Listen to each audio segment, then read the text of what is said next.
Hi viewers, welcome to my channel tackle stories. நம்ம இன்றைக்கி இந்த வீடியோவில் இதை பற்றி பார்க்க போகிறோம் அப்படின்னா, ஜனநாயகன். ஸோ இந்த படம் வருமா வராதா அப்படின்னு சொல்லிட்டு பார்க்கும்போது, ஒரு கட்டத்துக்கு மேலே இந்த படம் வர்றதுக்கான வாய்ப்பு இல்லை அப்படின்னு சொல்லிட்டு சென்சார் போர்டு விஷயனால பார்த்திங்கன்னா இந்த படத்தை வந்து நிறுத்தி வச்சுருந்தாங்க. ஸோ அதுக்கப்புறம் சரி எலெக்ஷனுக்கு அப்புறம் வந்துடும் அப்படின்னு சொல்லிட்டு இந்த படத்தோட டீமாக இருக்கட்டும் எல்லாருமே வந்து சரி அவங்க வேலையை பார்க்க ஆரம்பிச்சிட்டோம். ஸோ என்றைக்கு நம்ம தளபதியோட கடைசி படமான இந்த ஜனநாயகன் படம் வரும். ஸோ அன்றைக்கி வந்து தமிழ்நாடு முழுக்க பார்த்திங்கன்னா ஒரு மிகப்பெரிய திருவிழாவாக இருக்கும் அப்படின்னு சொல்லி எதிர்பார்த்துட்ருக்குற அந்த டைமில் பார்த்திங்கன்னா, இப்போது ஒரு மிகப்பெரிய ஒரு விஷயம் அப்படிங்கிறது நடந்திருக்கு. என்னென்னா, இந்த ஜனநாயகன் படத்தை வந்து யாரோ வந்து இன்டர்நெட்டில் லீக் பண்ணியிருக்காங்க. ஸோ ரொம்ப வைரலாக போயிட்டுருக்கு அந்த ஒரு விஷயம் தான். இது யார் பண்ணாங்க, எதுக்கு பண்ணாங்க அப்படிங்கிறது எதுவுமே தெரியலை.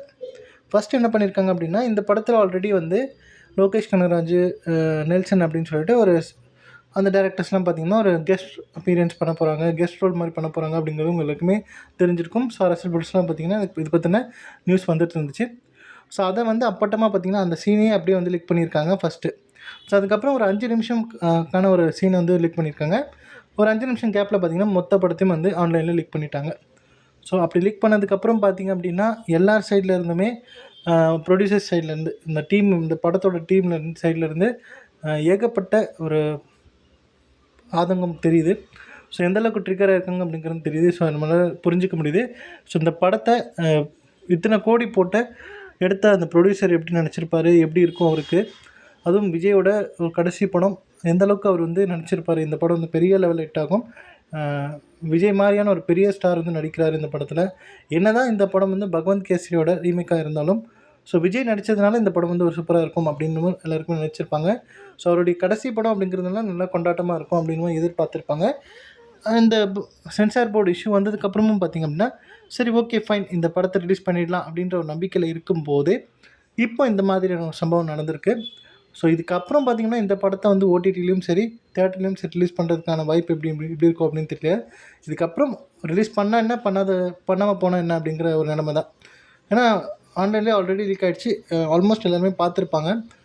ஸோ என்ன இப்போ அந்த படத்தோட டீம் சைட்லேருந்து என்ன வந்து ரிக்வெஸ்ட் கொடுத்துருக்காங்க அப்படின்னா, தயவு செஞ்சு இந்த படத்தை வந்து டவுன்லோட் பண்ணி பார்க்காதீங்க, ஆன்லைனில் லீக்கான இந்த படத்தை வந்து பார்க்காதீங்க அப்படிங்கிற மாதிரி வந்து சொல்லியிருக்காங்களாம்.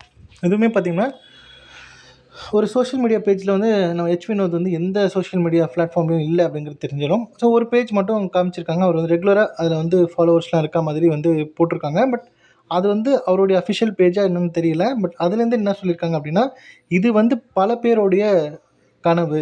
ஸோ தயவு செஞ்சு இந்த படத்தை வந்து ஆன்லைனில் பார்க்காதீங்க அப்படின்னு சப்போர்ட் பண்ணுங்கள் அப்படிங்கிற மாதிரியான ஒரு பதிவு வந்து அதில் போட்டிருக்காங்களா, அது ஒரு போஸ்ட் போட்டிருக்காங்களா. ஸோ அதை தொடர்ந்து பார்த்திங்க அப்படின்னா இந்த படம் இப்போ வந்து ஆன்லைனில் லீக் ஆகிடுச்சு.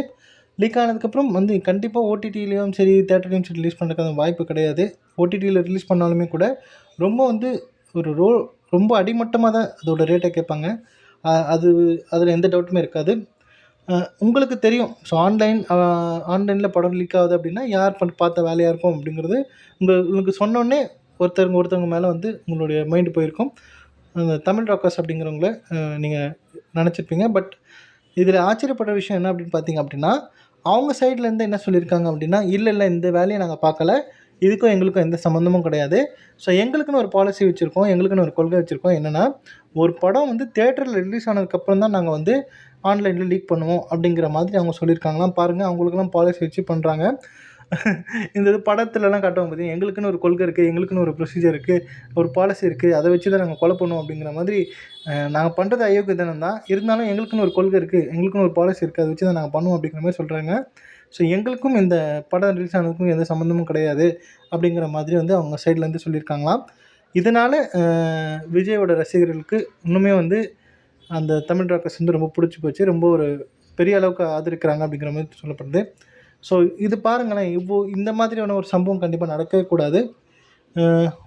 அவருடைய கடைசி படம், விஜயோட கடைசி படம் என்ன தான் வந்து பகவந்த் கேசரியாக இருந்தாலுமே இந்த படம் வந்து அவருடைய கடைசி படம். ஒரு மிக பெரிய அளவில் பார்த்திங்கன்னா இந்த படத்தை வந்து பட்ஜெட் பண்ணி இந்த படத்தோட ப்ரொடியூசர் வந்து பண்ணியிருக்காரு.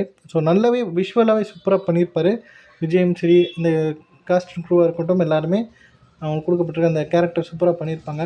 ஸோ தியேட்டரில் போய் பார்ப்பாங்க, தியேட்டரில் போய் ஜனங்க என்ஜாய் பண்ணுவாங்க, அவருடைய கடைசி படத்தை வந்து என்ஜாய் பண்ணுவாங்க அப்படின்னு சொல்லிட்டு எதிர்பார்த்துட்ருக்க இந்த டைமில் பார்த்திங்கன்னா இந்த மாதிரி ஒரு சம்பவம் நடந்திருக்கு. ஸோ கண்டிப்பாக நம்ம சைட்லேருந்து நம்ம என்ன பண்ணணும் அப்படின்னா, தயவு செஞ்சு யாருமே வந்து இந்த ஆன்லைனில் லீக் ஆன இந்த படத்தை டவுன்லோட் பண்ணி பார்க்காதீங்க. ஸோ அந்த குறைஞ்சபட்சம் நம்ம வந்து அந்த ஒரு விஷயத்த பண்ணலாம். ஸோ நம்ம விஜய்க்காக இல்லைனாலும் ப்ரொடியூசருக்காக நீங்கள் கண்டிப்பாக பண்ணணும்.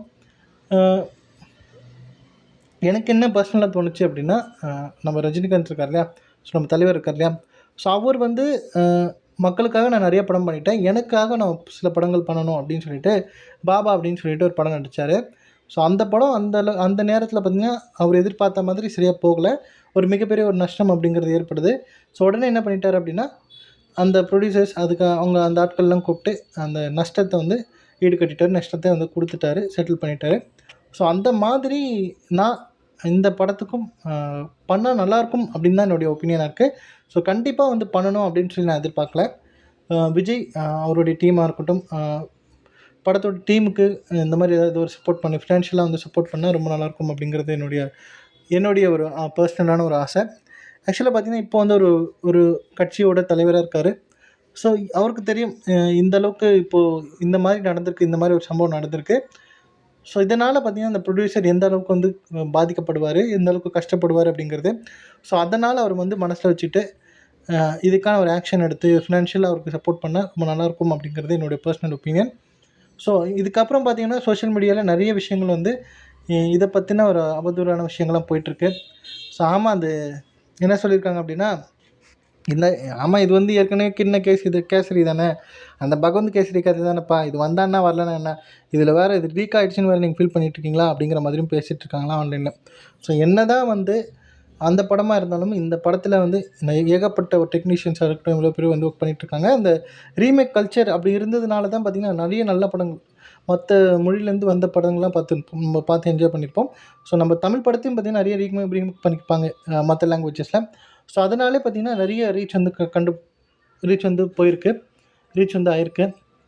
ஸோ நான் என்ன சொல்கிறேன்னா, கண்டிப்பாக இந்த படத்தை வந்து தயவு செஞ்சு யாருமே வந்து அந்த ஆன்லைனில் லீக்கான அந்த படத்தை வந்து இப்போ டவுன்லோட் பண்ணியோ பார்த்துடாதீங்க, ஷேரும் பண்ணிடாதீங்க தயவு செஞ்சு. டெலிகிராம்லேயும் இருக்கட்டும், வாட்ஸ்அப்லேயும் இருக்கட்டும். ஸோ தயவு செஞ்சு வந்து லீக் பண்ணாமல், ஷேர் பண்ணாமல் இருங்க. குறைஞ்சபட்சம் நம்ம செய்ய வேண்டிய ஒரு விஷயம் அதுதான். ஸோ நான் வந்து இந்த படத்தை பார்த்தா என்ன ப்ரோ, நான் பார்த்தா என்ன ப்ரோ அப்படின்னு கேட்டிங்கன்னா அப்படிலாம் கிடையாது. ஸோ நான் பார்த்தா என்னப்பா ஆகிடும் அப்படின்னு கேட்டிங்கன்னா அப்படிலாம் கிடையாது. ஸோ இதனால் என்ன, அவருக்கு நான் என்ன செஞ்சுட்டேன், அவரை நான் தப்பாக ஒன்றும் செய்யலையே, அவருக்கு வந்து நான் துரோகம் செய்யலையே ப்ரொடியூசருக்கு, நான் வந்து பார்க்குறேன். ஸோ அதனால் என்ன அப்படின்னு நீங்கள் கேட்டிங்கன்னா அது கிடையாது. ஸோ இதுவே வந்து பார்த்திங்கன்னா அவருக்கு செய்யக்கூடிய ஒரு மிகப்பெரிய துரோகம் அப்படின்னு தான் நான் நினைக்கிறேன், ஒரு மிகப்பெரிய பாவம் அப்படின்னு நினைக்கிறேன், அவருடைய வயிற்றில் அடிக்கிற மாதிரி. ஸோ தயவு செஞ்சு இந்த படத்தை வந்து டவுன்லோட் பண்ணி பார்க்காதீங்க. குறைஞ்சபட்சம் நம்ம செய்ய வேண்டிய வேலை அதுதான். ஸோ கண்டிப்பாக இந்த படம் தியேட்டர்ஸ்லேயும் இல்லை ஓடிடிலையும் ரிலீஸ் ஆச்சு அப்படின்னா கண்டிப்பாக போய் பாருங்கள். பார்த்துட்டு உங்களுடைய தளபதி விஜய், நம்ம டிவிகே சீஃப் விஜய் வந்து நம்ம செலிப்ரேட் பண்ணுவோம். So thank you.